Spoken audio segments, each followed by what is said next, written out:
असां special transmission में ॿीहर भलीका जी फिर असां ब्रेक ते वञण खां पहिरीं न्यूज़ ब्रेक ते वञण खां पहिरीं तव्हां ॻाल्हि कई पे एजुकेशन जे हवाले जी सां पंहिंजो सभिनि उन हवाले सां काफ़ी वरी मां पंहिंजी ॻाल्हि रिपीट कयां थो छाकाणि त हू विच में वरी पंहिंजो रिपोर्ट्स टाइम जो प्रोग्राम बि हलियो ऐं उनजे करे पंहिंजो काफ़ी ॻाल्हियूं रहिजियूं मां पे ॻाल्हि कई त सिंध हुकूमत जेका ही असांजे नाज़रीन ही ॾिसी सघो था बजट स्पीच जो किताबु आहे सैयद मुराद अली शाह जेका बजट कई आहे उनजो जेको बुक विरायो अथऊं उन बुक जो पेज नंबर 22 आहे हिन में 3 तकरीरूं लिखियल आहिनि हिकिड़ी सिंधी में तकरीर लिखियल आहे हिकिड़ी उर्दू में ऐं हिकिड़ी अंग्रेज़ी में सो मां सिंधी वारे पोर्शन ते आहियां हिन वक़्तु 21 नंबर पेज अलाए 22 नंबर पेज 22 नंबर पेज आहे उन ते तइलीम जे बारे में जेके अंग अखर ॾिना आहिनि ऐं मां इहो नाज़रीन सां शेयर कंदे मां चाहियां थो त नाज़रीन तव्हां हिन ते तवजह ॾियो छाकाणि त हीउ तमामु वॾो पंहिंजो अहम नुक़्तो आहे छाकाणि त इन हवाले सां असांजे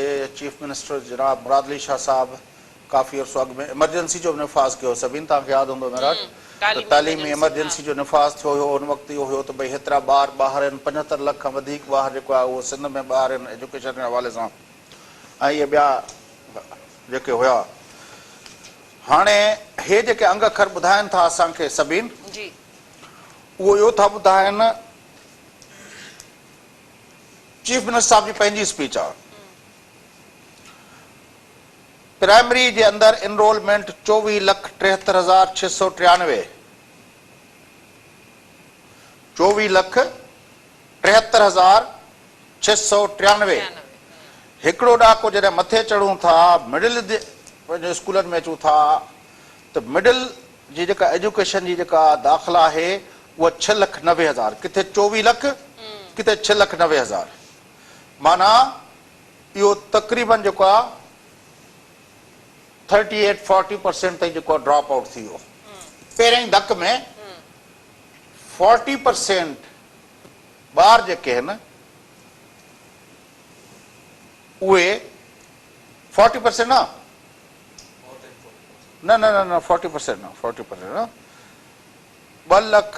24 लख मां 6,90,000 बचनि था माना 60% हलिया था वञनि 60-62% ड्रॉप था थियनि ठीकु आहे न 70% हा ठीकु आहे न 70 खां मथे परसेंट ॿार जेके आहिनि उहे ड्रॉप आउट ते हलिया वञनि था पहिरें ई धक में प्राइमरी खां मिडिल स्कूल ईंदे 70% ॿार ड्रॉप आउट था थी वञनि वरी जॾहिं मिडिल स्कूल खां जेकॾहिं असां अचूं था पिया हाणे मिडिल ते कहिड़ी नौकिरी मिले थी कहिड़ी क्वालिफिकेशन आहे मिडिल मतिलबु त हिकिड़ा त असांजा आउट ऑफ स्कूल ॿार आहिनि 75 लख उन्हनि जी त ॻाल्हि ई कोन था कयूं 75 लख जो फिगर आहे आउट ऑफ स्कूल ॿारनि जो सिंध जे बारे में उनमें सरकार पढ़ाए थी कुल 24 लख ॿार माना जेके ॿार ॿाहिरि आहिनि उन्हनि जो बि 3 हिसो सरकार पढ़ाए थी अंदाज़ो कयो न 75 लख अंग अखर ॿुधाइनि था त 75 लख ॿार सिंध में टोटल मुल्क जे अंदरि 2.5 करोड़ ऐं सिंध जे अंदरि जेको आहे 75 लख ॿार जेके आहिनि उहे ॿाहिरि आहिनि उन मां असांजे जेको सरकारी सिस्टम आहे तालीम जो उनमें कुल ई 24 लख ॿार पढ़नि था पिया माना 75 लख किथे 24 लख किथे माना असां हिन मां अंदाज़ो तव्हां कयो त असांजी जेका सरकार जेका तालीम ॾिए पई उन्हनि खे छॾे ॾियूं जेके अंग्रेज़ी ऐं पंहिंजो प्राइवेट स्कूलनि में जेके पढ़नि था उन्हनि खे छॾे ॾियो पर सरकार जेकॾहिं चइजे त पोइ 1 करोड़ ॿार मां 24 लख ॿार प्राइमरी में वठनि था पिया 75 लख ॿार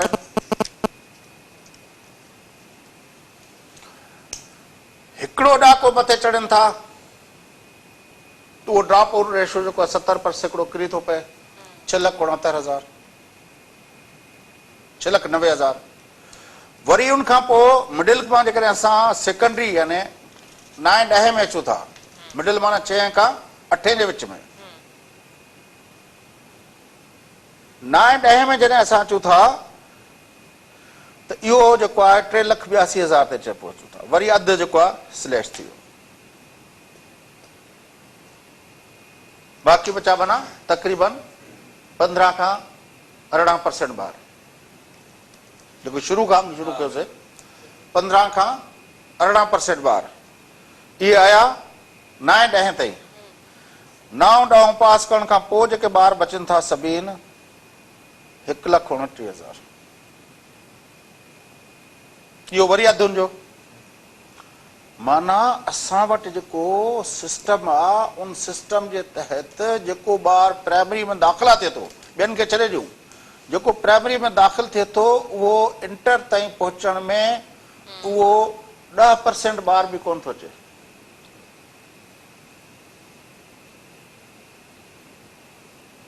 ॾह परसेंट जेकॾहिं 24 लखनि मां 10% बि अचनि न त 2,40,000 त अचनि न। 10% ॿार बि नथा असां इंटर ताईं खणी अची सघूं। ही असांजी तइलीम आहे जंहिंजे लाइ असां एमरजेंसी जो निफ़ाज़ खे वठाऊं। त असां जेके प्राइमरी में ॿार जेके दाख़िल नथा थियनि उहे ॿिया आहिनि। ही जेके गैराजनि ते हिननि ते तव्हां ॾिसो था, जेके हर चौक ते जेके वीचारा जेको आहे पंहिंजो वाइपर खणी बीठा आहिनि, गाॾियुनि खे साफ़ कनि था, हिननि खे छॾे ॾियो।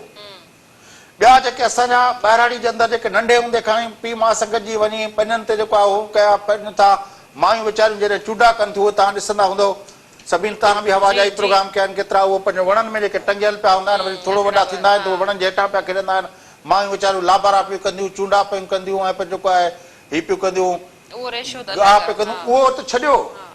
पर जेको दाख़िल थियो कंहिं न कंहिं तरीक़े सां 24,73,000 ॿार दाख़िल थियनि था प्राइमरी में, सेकेंडरी में वञनि था त उहे 6,90,000, सेकेंडरी खां मिडिल में अचनि था 6,90,000, मिडिल खां सेकेंडरी ते अचनि था त 3,82,000 ऐं 3,82,000 खां पोइ जॾहिं आख़िर जॾहिं इंटर में जेको शागिर्द पहुचे थो, जेके दाख़िल थियनि था उन मां इंटर मां पास थी पोइ केतिरा था वञनि उहो अञा ॿियो फिगर आहे, पर इंटर ताईं 1,29,000 ॿार कुल रही दाख़िल थी सघनि था। माना जेको प्राइमरी में दाख़िल थियो उनजो 10% बि असां न खणी आयासीं, 7 अलाए 8% थी वियो, बल्कि 6-7% थी वियो। हीअ आहे असांजी तालीम। हाणे हीअ आहे असां जेका सोसाइटी इवॉल्व पिया कयूं, जेका तालीम असां ॿारनि खे ॾियारे नथा सघूं त इहे ॿार छा कंदा? पोइ चवनि था साईं कॾहिं भूरे बील जे लाश जी तज़लील थिए थी, पोइ कॾहिं चवनि था जेको आहे पंहिंजो दादू में जेको आहे फलाणे सेठ जे लाश जी तज़लील थिए थी, पोइ कॾहिं चवनि था त साईं जेको आहे पंहिंजो हिते फलाणे खे जेको आहे वहशी जेको आहे पंहिंजो हिकिड़े चेरे माण्हू खे जेको आहे वहशियुनि जेको आहे पंहिंजो पथर हणी हणी मारे छॾियो। ही जहालत जे वर चढ़ियल हिकिड़ो समाज आहे, जंहिं समाज जे अंदरि तव्हां सियासत जेका आहे उहो मैट्रिक ताईं तालीम जे लाइ यकीनी ऐं लाज़मी आहे। उहो लाज़मी तालीम जॾहिं 24 लख ॿार त तव्हांजे नेटवर्क में आयो न, उहो लाज़मी तालीम जेको न आयो त उनखे छॾे ॾियो। इहो 24,73,000 ॿार जेको तव्हांजे ऑर्बिट में आयो, तव्हांजे पकड़ में आयो, जेकॾहिं लॉ आहे लाज़मी तालीम आहे त उहो तव्हांजे ऑर्बिट मां ॿाहिरि वञे थो, तव्हां सज़ाऊं घणनि खे ॾियूं, उनजे वालिदैन खे उनजे लाइ छा मैकेनिज़म आहे? अमल नथो थिए। मतिलबु ही जेका ही पैराग्राफ असांखे मतिलबु माण्हुनि खे चरियो करण लाइ काफ़ी आहे न। ही कहिड़ी हुकूमत आहे? छाजी हुकूमत आहे? अञा उहे बि ॻाल्हियूं ॿियूं त तव्हां पाण चई चुका आहियो, सेक्रेटरी पेचो चई चुको आहे त भई 60 खां 70% ॿार उस्ताद जेको आहे उहो पढ़ाइण जे लाइक़ु न आहे, उनखे भली ट्रेनिंग ॾियारो त बि पढ़ाइण जे लाइक़ु न आहे। सेक्रेटरी पेचो चए थो। सरदार शाह बैसत वज़ीर तइलीम जो चई चुको आहे त 1,34,000 अलाए 36,000 उस्ताद आहिनि, उन मां लख त अहिड़ा आहिनि जेके नालाइक़ आहिनि। हाणे मूंखे ॿुधायो, उहे त मसइला पंहिंजी जाइ ते, पर जेको तव्हांजो लॉ आहे त लाज़मी तालीम आहे, उहो लाज़मी तालीम जो लॉ किथे अमल थो थिए? तव्हां पंहिंजा अॻु कॾहिं ॿुधायो पिया त लाज़मी तालीम वारे लॉ जी शीयर वायलेशन पई थिए, उनखे तव्हां 10% बि उन ते अमल नथा कराए सघो।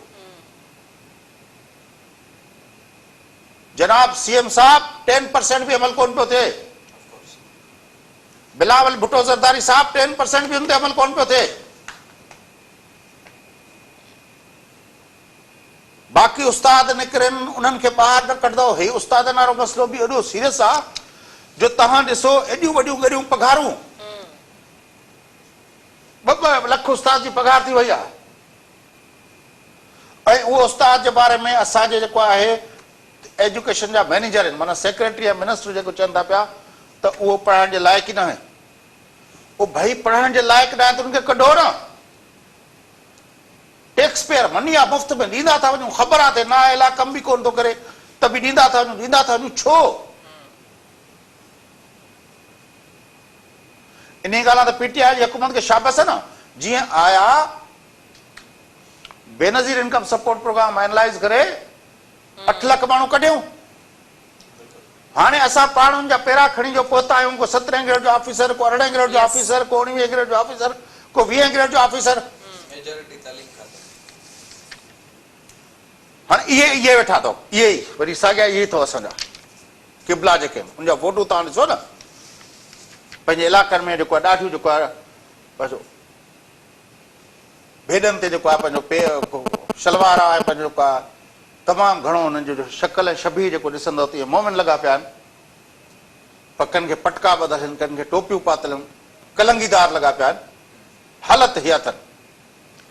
हाणे हिकिड़ो मसइलो त असांखे इहो सम्झ में अचे नथो त हीअ जेका एमरजेंसी आहे उनजी माना छा आहे। जॾहिं तव्हां 10% बि लाज़मी तइलीम जो मामिलो लागू नथा करे सघो, नंबर 1। ॿी ॻाल्हि इहा त जॾहिं तव्हां तस्लीम था कयो त तव्हांजो लख उस्ताद जेको आहे उहो पढ़ाइण जे लाइक़ु न आहे, उन लख उस्ताद खे हर महीने पघार वञे थी टैक्स पेयर जी मनी मां, छो? ऐं तव्हांजे कननि ते जो नथी रिंगे। तव्हां सिर्फ़ु असांखे ॿुधाए चुप ॾेई करे वेही रहो था। तव्हांजो कमु ॿुधाइण न आहे। जनाब चीफ मिनिस्टर साहब, तव्हांजो कमु ॿुधाइण न आहे। तव्हांजो कमु आहे हिननि समूरनि रेमेडी, हिननि समूरनि जेको आहे मसइलनि जो हल जे लाइ कमु अमल करणु। उहो किथे अमल? 12 साल पीपुल्स पार्टी जी हुकूमत या चइबो आहे ॿियो बजट आहे असांजो। 10 बजट अॻे पेश करे चुका आहिनि। 12 बजट पेश करण खां पोइ बि इहा हाल आहे जो तव्हां 10% बि ॿार जेके आहिनि उहे रिटेन नथा करे सघो कॉलेज पंहिंजो हायर सेकेंडरी ताईं। तंहिंजे लाइ मां सम्झां थो, मां तव्हांखे रोज़ रोज़ चवंदो आहियां त हीउ सिर्फ़ु चमत्कार आहे, हेराफेरी आहे, फजिंग ऑफ द फिगर्स आहे, कुझु ई न आहे। तव्हां इनखे जेकॾहिं गौर सां पढ़ंदव त इन्हनि अंग अखरनि मां तव्हांखे ख़बर पवंदी त सॼो फ्रॉड थिए पियो थिए असां। माना लख माण्हू खे हर महीने पघार वञे पई तालीम खाते, जेको पाण वज़ीर साहिब चवनि था पिया, पंहिंजो सेक्रेटरी साहिब चवनि था पिया त उहे लाइक़ु न आहिनि। अड़े पोइ नालाइक़ माण्हुनि खे ग़रीब पोरियत जा हुन मां जेको टैक्स पे वठी उहो हिननि माण्हुनि खे छो था करायो, जेको असांजे ॿारनि खे तालीम बि न ॾेई सघे। 75 लख स्कूलनि खां ॿाहिरि आहिनि। साईं असां छा था कयूं? असां साईं जेको आहे पंहिंजो एजुकेशन फाउंडेशन ठाही आहे। ॿियो साईं असां पब्लिक प्राइवेट पार्टनरशिप जो बुनियादु रखियो आहे। टियों साईं असां हीअं कयो आहे, जेको ॿार नओं दाख़िल कराईंदो हुनखे असां हेतिरा पैसा जेको वज़ीफ़े तौरु ॾींदासीं। ओ भाई तव्हां इहे सभु जेके पैसा ॾेई ॾेई असांखे आख़िर में नेट रिज़ल्ट ॿुधायो न त एनरोलमेंट जो रेशो वधियो घणो आहे। हिन सॼी तकरीर में वज़ीर आला साहब ॿुधाए न त 12 सालनि में हेतिरो रेशो वधियो आहे एनरोलमेंट जो, वधियो ई कोन्हे। हे एजुकेशन फाउंडेशन, प्राइवेट पार्टनरशिप, हे जेको फलाणो वज़ीफ़ा आहे टज़ीफ़ा, कुझु ई कोन्हे, नतीजो ज़ीरो आहे। सिंध जे अंदरि एनरोलमेंट जो रेशो बिल्कुलु कोन पियो वधे। हुकूमत जूं समूरियूं कोशिशूं जेके आहिनि उनजो को नतीजो नथो अचे। त तव्हां हिन में दावा थियल हुजे त असां हेतिरा % एनरोलमेंट वधाए छॾी आहे, असां एनरोलमेंट हेतिरा लखनि खां हेतिरा लखनि ताईं पहुचाए चुका आहियूं। मां वरी चवां थो, तालीम जा 3 बुनियादी इशू। सभ खां पहिरियों इशू त ड्रॉप आउट रेशो, जेको हिन नग अखरनि पे पाण हिननि तस्लीम कयो आहे। नंबर ॿियो इशू त भई जेको 1 लख उस्ताद जेको तव्हां चओ था, या 80% of the teaching faculty of the primary and secondary, जंहिंजे बारे में तव्हांजो चवणु आहे उहो पढ़ाइण जे लाइक़ु न आहे, उन उस्ताद जो बंदोबस्त नथा कयो, उनखे मुफ़्त में पघारूं ॾियो था वेठा, टैक्स पेयर मनी एॾी वॾे पैमाने ते। नंबर 3 ॻाल्हि इहा आहे त सिंध जे अंदरि तव्हां जेको पंहिंजो ॿारनि जी जेका रजिस्ट्रेशन स्कूल एनरोलमेंट वधाइण लाइ जेके बि तव्हां education foundation public private partnership ऐं ॿिया जेके बि तव्हां तरीक़ा कया आहिनि उनजो नतीजो 0/0 आहे। सही चौथी ॻाल्हि जेका आहे हाणे इन्हनि सभिनी जे खां पोइ हाणे सभिनि मां इहो थो पुछां त जंहिं स्कूल में वज़ीर आला जा ॿार पढ़ंदा ऐं सेक्रेटरी साहिबान जा ॿार पढ़ंदा ऐं ऑलमोस्ट मिडिल क्लास जो ॿार जेको आहे उहो जन स्कूलनि में पढ़े थो पियो, ही जेको असांजो 8% या 7% जेको ॿार जेको हायर सेकेंडरी ते पहुचे थो उहो उन्हनि सां कॉम्पीट करे सघंदो? न, कॾहिं बि न। फैज़ साहब तव्हांजी हिन ॻाल्हि खे बि कंटिन्यू कंदासीं, पर ब्रेक जो वक़्तु थियो आहे, ब्रेक वठी छॾियूं। नाज़रीन, असांजी स्पेशल ट्रांसमिशन जो सिलसिलो जारी रहंदो, वक़्तु आहे मुख़्तसिर वक़्फ़े जो, वठंदा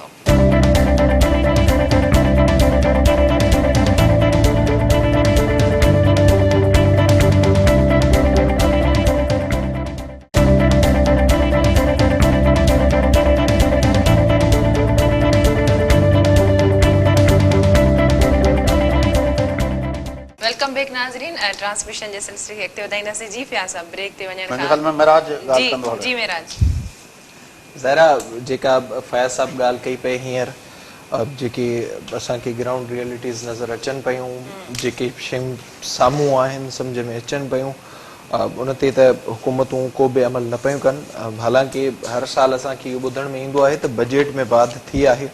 साॻे ई तरीक़े सां हिन दफ़े बि तालीम जी बजट में सिंध हुकूमत पारां वाध करण जो फ़ैसिलो कयो वियो आहे। जेके नंबर्स साम्हूं अचनि पिया या जेके फैज़ साहब ॻाल्हियूं ॿुधायूं पिए तालीम जे हवाले सां, जॾहिं तव्हां इहा शइ तस्लीम कयो था त तव्हां वटि हेॾे वॾे तादाद में जेके उस्ताद मौजूदु आहिनि उहे बेसिक तव्हां वटि ट्रेनिंग वठण जे लाइक़ बि न आहिनि, त उन्हनि खे कढो छो नथा या उन्हनि जे लाइ ॿियो को तरीक़ेकार छो नथा ॻोल्हियो, उहो असांखे थींदे बिल्कुलु बि हिन वक़्तु कंहिं बि तरीक़े सां नज़र न पियो अचे। ॿिए पासे जे ॾिठो वञे, हीअ जेका ताज़ी पेंडेमिक जी सूरत हाल हले पई, जंहिंमें वॾो जेको तादाद आहे, असां ॾिसूं त ताज़ो ई जॾहिं इहो ऐलान थियो पए त ऑनलाइन क्लासिस तरफ़ हुकूमत वञे पई, त असांखे मुख़्तलिफ़ शहरनि में शागिर्दनि पारां एहतिजाज कया विया, वालदेन ते बोझ पियो त ज़ाहिर हुननि खे बि उहे इक्विपमेंट्स वठिणा हुया। इंटरनेट जा मसइला अचनि पिया। ही प्राइवेट सेक्टर में जेके ऐलान थिया आहिनि या सरकारी कुझु यूनिवर्सिटियुनि में, उन हद ताईं बि हिन वक़्तु ताईं अचण में हुकूमत खे न सिर्फ़ु ॾुखियायूं थियूं आहिनि, पर उन सां गॾोगॾु शागिर्द ऐं उन जो वालदेन बि मुतासिर थियो आहे। हाणे जॾहिं तव्हां वटि एतिरे तादाद में जेको उस्ताद मौजूदु आहे, इहो तव्हां पाण चई चुका आहियो त उहो पढ़ाइण जे लाइक़ु न आहे, उहो का ट्रेनिंग वठण जे बि लाइक़ु न आहे, त उहो ऑनलाइन क्लासिस कीअं वठंदो? छो त हीअ जेका सूरत हाल हले पई, जहिड़े तरीक़े सां असांजी हुकूमतुनि हिन वायरस खे मुंहुं ॾिनो आहे, जहिड़े तरीक़े सां हिते वायरस फैलियो आहे ऐं उन ते जहिड़े तरीक़े सां माण्हुनि जो वरी रेस्पॉन्स साम्हूं अचे पियो, त हिन मां इहा शइ त वाज़े आहे त हिन में 1.5 खां 2 साल बि लॻी सघनि था। अगरि एतिरो टाइम लॻंदो त तव्हांजो उहो उस्ताद ॿारनि खे पढ़ाईंदो कीअं? ॿियो सवाल त जीअं तव्हां जेको ड्रॉप आउट रेशो फैज़ साहब ॿुधायो पए, त तव्हांजी प्राइमरी खां वठी करे हायर सेकेंडरी ताईं जेके शागिर्द बचनि था 1,29,000, जंहिंजो 10% खां बि घटि आहे। अगरि उन्हनि खे 2 सालनि जो गैप मिले थो त उते वञी किथे पहुचंदो? को प्लान तव्हां वटि हिन वक़्तु हिन बजट में घटि जेके डॉक्यूमेंट सॼा पढ़ण खां पोइ साम्हूं अचनि पिया, उन में इन तरह जी कंहिं बि शइ जो को बि ज़िक्र थींदी असांखे नज़र नथो अचे। ज़ाहिर जेका ही सूरत हाल हले पई तालीम जे हवाले सां, ॿिया बि केतिरा ई मसइला आहिनि। बेसिक जेके सहूलियतूं आहिनि उहे हुकूमतूं ॾियण में नाकाम हुजनि थियूं, स्कूलनि में उन्हनि जे वालदेन खे ॾियण में नाकाम हुजनि थियूं। उन खां पोइ असां वटि जेको कापी आहे, कापी जे हवाले सां बि गुज़िरियल केतिरे अरसे खां थोरे जो दावाऊं थियूं, कोशिशूं थियूं, पर उन में बि का बहितरी अची न आहे सघी। जेके बि क़दम थियनि पिया उहे सिर्फ़ु ॻाल्हियुनि जी हद ताईं आहिनि, उहे सिर्फ़ु दावाउनि ताईं महदूद आहिनि, उन ते को बि अमल थींदे असांखे नज़र न पियो अचे। उन खां पोइ तव्हां ॾिसो त जेको ज़ाहिर फैज़ साहब ड्रॉप आउट रेशो ॿुधायो आहे, असांखे 10% खां बि घटि जेके ॿार आहिनि उहे हायर सेकेंडरी ताईं वञी बचनि था, त त इन मां वॾो तइदाद त अहिड़ो आहे जेके उन सॼे सेटअप खां सिस्टम खां ई अलॻि थी था वञनि, पर उन सां गॾोगॾु इहो बि तइदाद मौजूदु आहे जेको प्राइवेट सेक्टर में मौजूदु आहे। प्राइवेट सेक्टर्स में ॿार उन तरफ़ शिफ्ट थियनि था, या इन मां अहिड़ो तइदाद बि आहे जेके के मदरसनि में वञनि था, के उन सेक्टर तरफ़ वञनि था, उन्हनि जो ध्यानु उन्हनि पासनि ॾांहुं वञे थो। हू एतिरो अफोर्ड नथा करे सघनि, को फ्यूचर प्लानिंग जे हवाले सां उन्हनि वटि शयूं हुजनि नथियूं, हुकूमत ओतिरो फैसिलिटीज़ नथी करे सघे, त उन तरफ़ बि ॿार वञनि था। इन सॼी सूरत हाल मां तव्हां इहो अंदाज़ो लॻायो त जे प्राइवेट सेक्टर ते अचो तव्हां, उन जे हवाले सां बि असां वटि जेको सिस्टम हुजे थो उन में असांखे मुख़्तलिफ़ शयूं थींदे नज़र अचनि थियूं। ऐं जेको उते 10,000 वठंदड़ उस्ताद आहे उहो ॿार ते उन वधीक महिनत करे थो, उन ॿार जे बजाए जेको 2 लख सरकारी स्कूल मां पघार खणे थो। सॼो मसइलो हिते आहे चेक एंड बैलेंस जो। चेक एंड बैलेंस हुकूमतुनि जो रहे नथो। वॾो तइदाद असांजो ही बि जेके ॿुधाइनि था अंग अखर त 1 लख जे लॻभॻि जेके उस्ताद आहिनि उहे इन लाइक़ु न आहिनि, पर उन मां बि वॾो तइदाद अहिड़ो आहे जेके घोसड़ो आहिनि। तव्हांजो छा थियो, तव्हां बायोमेट्रिक शुरू कई, उनजो छा थियो, को रिज़ल्ट नाहे मिली सघियो। केतिरा ई माण्हू अहिड़ा आहिनि जेके पैसा ॾेई ॾे वठि थिए लेन देन करे उहे घरनि में मौजूदु आहिनि, हू पंहिंजूं पघारूं महीने जी बुनियाद ते खणनि था। तव्हां चयो पिए नवां स्कूल खोलण जे हवाले सां नवनि स्कूलनि जी ॻाल्हि थी, उते तव्हां वटि को सेटअप न आहे। तव्हां जेके बि नवां उस्ताद ट्रांसफ़र कया उन्हनि वटि उते को सेटअप न हुअण करे उते अलॻि सां मुश्किलातूं थियनि थियूं मजबूरी तरह सां। उनखां पोइ जे तव्हां ॾिसो सूरत हाल त असां वटि थिए छा पियो। हाणे हिकु पासे जेको ॿारु सरकारी स्कूल में पढ़ियो आहे, जेको ॿारु मदरसे में पढ़ियो आहे, ऐं जेको ॿारु प्राइवेट सेक्टर में पढ़ियो आहे, जेको ॿारु उनखां बि वधीक जेके असांखे नज़र अचनि था स्कूल जंहिंमें जेके अफोर्ड कंदड़ माण्हू आहिनि उन्हनि जो ॿारु आहे उहो पढ़ियो आहे लग्जीरियस, जिन जो लाइफ स्टाइल आहे, सुठनि स्कूलनि में पढ़े थो, त इन सां जेको सिस्टम आहे उहो सॼो मुतासिर थिए थो। ज़ाहिर उहो ॿारु जे सुभाणे यूनिवर्सिटी ताईं वञे थो, उते असांखे तकलीफ़ूं अचनि थियूं बेसिक जे हवाले सां। हाणे हिकिड़ो ॿारु जेको मदरसे में पढ़ियो, हिकिड़ो ॿारु जेको प्राइमरी में पढ़ियो, ऐं ॿियो ॿारु जेको वॾनि स्कूलनि में वॾनि इदारनि में पढ़ियो, प्राइवेट सेक्टर में हू रहियो, हुनजी उन तरह जी हुनजी जेका नशोनुमा थी, त उन में बि असांखे काफ़ी फ़र्क़ु नज़र अचे थो। साॻे ई तरीक़े सां वरी पोइ एंड जा जेके रिज़ल्ट्स अचनि था, नौकरियुनि तरफ़ ॿार वञनि था, उते हिकु पासे त मेरिट जा मामला बि साम्हूं आहिनि, उहा मुकमल तरह सां नथी हुजे। अगरि जेका थोरी घणी हुजे बि थी त उन में उहो ॿारु ऐं हुन ॿार में ॾींहं राति जो फ़र्क़ु हुजे थो, जंहिंजे करे जेके रिज़ल्ट्स आहिनि उहे डिफरेंट निकिरनि था। ऐं उहो ॾिसण खां पोइ वॾो तइदाद अहिड़ो बि मौजूदु आहे जेके माण्हू इन शइ तां यकीनी पंहिंजो खणी छॾनि था, जंहिंजे करे बि ॾुखियायूं साम्हूं अचनि थियूं। ॾिसो हाणे हिन में जेका फैज़ साहब ज़ाहिरा शयूं क्लियर काफ़ी करे वियो आहे, नज़र अचे पियो हाणे सिंध एजुकेशन फाउंडेशन जे हवाले सां जेका इन ई बजट बुक में जेका वॾे वज़ीर जी तक़रीर आहे उन में असांखे ॿुधाए पियो वञे त 2300 खां वधीक स्कूल सेफ जे ज़रिए सिंध एजुकेशन फाउंडेशन जे ज़रिए हलनि पिया। ऐं इन में इहो बि ॿुधायो वियो आहे त तक़रीबन 2 खां वधीक शागिर्दनि जी इनरोलमेंट आहे। हीअ जे तव्हां ॾिसो था इन में अॻिते साॻी तरीक़े सां ॿुधायो वियो आहे त असांजी कोशिशि आहे त इनरोलमेंट खे वधायो वञे ऐं उन जे लाइ मज़बूत पॉलिसियूं असां ठाहियूं पिया। ॻोठनि में स्कूल असां जोड़िया आहिनि, अॻिते हली इन में का बहितरी अची सघे थी। मतिलबु हीउ सॼो मामिलो जेको आहे अंगनि अखरनि जी गेम असांखे नज़र अचे पई। का बि बहितरी तालीमी लिहाज़ खां सिंध हुकूमत हाणे न आहे सघी। ॿियनि मामलनि में जीअं ताज़ो ई कुझु मामला असां ॾिठासीं, कोरोना वायरस जी सूरत हाल हुजे या माकड़ जो मामिलो हुजे, ज़िम्मेवारी वफ़ाक़ ते मड़ी वई, या इहो असांखे ॿुधायो वेंदो आहे त ताक़तवर धुरियुनि जे करे अब शायदि उहे एतिरा मजबूर आहिनि, पर जेको बुनियादी ढांचो आहे तालीम जे हिसाब सां सिंध हुकूमत गुज़िरियल 12 सालनि खां मुकमल तरह सां नाकाम थी आहे। जेके अंग अखर 5-8 साल पहिरियां हुआ, साॻे ई अंग अखर हींअर बि आहिनि ऐं हींअर उन खां वधी चुका आहिनि। का बहितरी नज़र न पई अचे। ऐं मूंखे त इन ॻाल्हि जो ख़दशो आहे, जेका फैज़ साहब त ॻाल्हि करे चुको आहे, त हीउ जेको रेशो आहे इहो हिन पेंडेमिक जी सूरत हाल में जॾहिं सरकारी ॿारु कंहिं ॻोठ में रहंदड़ ॿारु हू स्कूल न वेंदो ऐं जॾहिं हुनखे 2 सालनि जो गैप अची वेंदो, साल जो 1.5 जो या 2 सालनि जो गैप अची वेंदो, त उनखां पोइ इहो रेशो वधीक किरण जो ख़दशो पिणु मौजूदु आहे। हालांकि ऑनलाइन जेको बजट रखी वई आहे क्लासनि जे हवाले सां या ॻाल्हि थिए पई, उहा बि महदूद हूंदी। हिकु पासे प्राइवेट सेक्टर आहे, ॿिए पासे कुझु जे सरकारी यूनिवर्सिटियूं करे सघियूं त करे सघियूं। पर इन सां नुक़सान थींदे वाज़े तरीक़े सां नज़र अचे पियो। सही फयाज़ साहब जेकॾहिं चांहि बि अची वई आहे, जेकॾहिं चांहि सां गॾु तव्हांखे चौथी ॻाल्हि जेका असांजी रहिजी वई, चौथों जेको फैक्ट तव्हां ॿुधायो पिया उहो ॿुधाए सघो, न त पोइ वरी पाण हेल्थ जे हवाले सां कुझु ॻाल्हायूं, छो त कोरोना जे हवाले सां बि रखियो वियो आहे फंड, ऐं हेल्थ जे हवाले सां बि 28 अरब रुपया रखिया विया। नज़र तव्हां जस्ती मां चाहियां सिहत जे मामलनि ते ज़ाहिरा तव्हांजी मुलाक़ात थी आहे, उहो बि हाल अहिवाल नाज़रीन जे साम्हूं रखो, जेके पर मेरा हेल्थ जे हवाले सां बि ख़दशा तमामु घणी तनक़ीद अपोजिशन बि कंदी रही आहे त पीपल्स पार्टी जे जेको बजट में बि पैसा रखे थी, ऐं हूअं बि जेको बजट मुख़्तस कयो वेंदो आहे सिहत जे हवाले सां, त सिंध में असांखे उहा सहूलियतूं नज़र नथियूं अचनि। कोविड जे हवाले सां जेको हाणे हिननि जेके फंड रखिया उन हवाले सां बि तमामु घणियूं शिकायतूं इहे मामलात रहिया आहिनि, ऐं अपोजिशन जो असांखे अॼु असेंबली में गोड़ बि तमामु घणो नज़र आयो। बिल्कुलु जेसि ताईं जीअं पहिरियों ॻाल्हि कईसीं त लॉकडाउन जे हवाले सां हुकूमत जा क़दम हुआ, उनजी सपोर्ट थी, ऐं उनजी असां ॾिठोसीं जेका राय डॉक्टरनि जी हुई, जेका राय मेडिकल एक्सपर्ट्स जी हुई, साॻी राय सिंध हुकूमत जी हुई, जंहिंजे करे सपोर्ट थी। ऐं अगरि ईअं थिए हा त काफ़ी असांखे सूबे में बहितरी बि नज़र अचे हा, जंहिंमें वफ़ाक़ पारां जेका वफ़ाक़ पारां इख़्तिलाफ़ साम्हूं आया, उन खां पोइ सूरत हाल असांखे ख़राब थींदे नज़र आई।